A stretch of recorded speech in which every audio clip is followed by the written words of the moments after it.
ఇప్పుడు రెగ్యులర్గా వాళ్ళతో కాంటాక్ట్లో ఉండి దీని మీద ఒక అవగాహన ఉండి కాంటాక్ట్లో ఉన్న వాళ్ళకి అవకాశాలు ఎక్కువ రావడం మేబీ అది కూడా ఒక కారణం అన్నారు కదా, అయి ఉండొచ్చు అన్నారు కదా, చెప్పాము. సో మీరు అలా ఉండకపోవడానికి ఆ సీరియల్సే కారణమా, లేకపోతే? నేను అనుకోవటం ఆ టైంలో సీరియల్సే.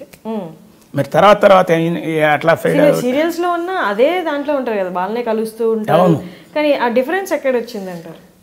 మరి ఎట్లా జరిగిందంటే, మీ ఉద్దేశంలో ఎలా ఉంది? నేను వాళ్ళు అడిగినప్పుడు ఎవరిగా ఉండకపోవడం, నేను పెద్దగా ప్రయత్నించకపోవడం, ఎప్పటికప్పుడు దాన్ని అనాలిసిస్ చేసుకోకుండా ఉండకపోవడం ఏదైనా కారణం కావచ్చు. దాన్ని యాక్సెప్ట్ చేయాలి. మరి ఇప్పుడు నేను చూస్తున్నాం కదా. ఒకటి అడుగుతాను, దాని మీద మీ ఒపీనియన్ చెప్పండి చాలు. బ్రహ్మానందం గారి ధాటికి మిగతా అప్పుడు వచ్చిన యాక్టర్లు కానీ ఇప్పుడు కొంతమంది యాక్టర్లు కానీ కొంచెం సెకండరీ అయ్యారు చూసింగ్లో. మరి అయ్యి ఉండొచ్చు కూడా. ధాటి ఉందిలేండి. ఆయనకు వచ్చిన క్యారెక్టర్ని అలా పండించాడు, పేరు వచ్చింది. అంటే ఒక సందర్భాన్ని బట్టి మంచి మంచి క్యారెక్టర్లు పడతాయి కొంతమంది ఆర్టిస్టులకి. అలాగే ఆయనకు కూడా సందర్భంలో మంచి మంచి క్యారెక్టర్లు వచ్చాయి. సినిమాల్లో ప్రధాన పాత్రలు రావడం, ఆ సినిమాలో బాగా కరెంటు బాగా ఉన్న క్యారెక్టర్లు అయ్యి అవన్నీ కూడా బాగా పండి జనంలో విపరీతంగా నవ్వుకునే అవకాశం ఏం లేదండి. ఎవరైతే బాగా చేస్తారో, ఎవరైతే బాగా నవ్విస్తారో, ఎవరైతే ఏడిపించారో, ఎవరైతే అవన్నీ ఇప్పుడు ఛాన్స్ వచ్చాక కదా, ఛాన్స్ రావట్లేదు అంటే ఛాన్సెస్ రావు అంటే అన్ని రకాలు ఉంటాయండి దీనిలో. విత్తు ముందా చెట్టు ముందలాగా ఇక కారణాలు ఎన్నో ఉంటాయి, అవి మనం చెప్పలేము. లక్ ఫ్యాక్టర్ ఎంతవరకు ఇక్కడ? లక్ కావాలి, డెఫినెట్గా లక్ కావాలి. లక్ లేకపోతే టోటల్గా అసలు ఒక టాలెంట్ ఉంటేనే సరిపోదు.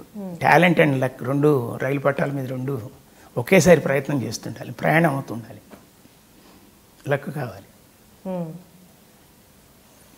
చాలా టాలెంటెడ్ అండి, పెద్ద సక్సెస్ కాలేకపోయాడు పాపం అంటారు. ఏంటి దాని ఉద్దేశం? బాగా టాలెంటెడ్ అంటూ అవకాశాలు వస్తే అదృష్టవంతుడేగా ఎవరైనా.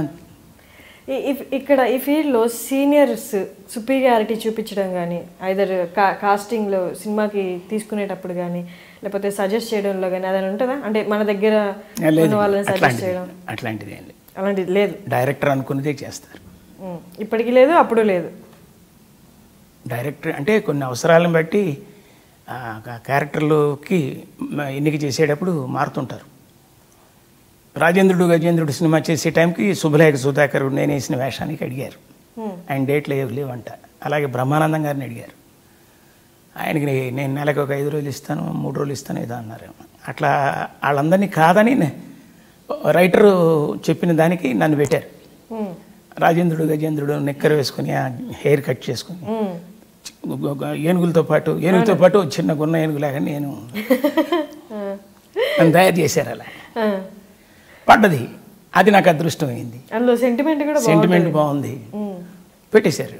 మళ్ళీ నెక్స్ట్ మాయలోడు రాజేంద్ర ప్రసాద్ హీరో, మరి ఏమని పెడదామన్న, ఎవరేంటి అన్నీ పెట్టండి అన్నారు, నన్నే పెట్టారు. దీనిలో బొచ్చు లేకపోతే దీనిలో బొచ్చు ఉంటుంది. అట్లాగే 3వ సినిమా ఎమ్మెల్యేల సబ్జెక్ట్ రెడీ అయిపోయింది. ఆలీ పక్కన ఫ్రెండ్ని ఎవరు పెడదాం, ఇంకెందుకు గుండె హనుమంతుడు అని పెట్టండి, బాగానే ఉన్నాడు పెట్టేశారు. అట్లా వాళ్ళ సినిమాలు 6 సినిమాలు నేను హీరోకి ఫ్రెండ్ వేషాలు వేసాను. ఘటోద్గజుడు, గన్ షాట్, ఇవన్నీ కూడా హీరోలకు పక్కనే. ఒక కంపెనీలో లైన్గా 60 క్యారెక్టర్లు రావడం అంటే మాటల, అది సెంటిమెంట్గా బాగుందనో నేను బాగున్నానో క్యారెక్టర్లు సెట్ అయ్యారు. హాయ్, నేను హర్షిని గారు కలిసి ఇంటర్వ్యూ చేసుకున్నాం.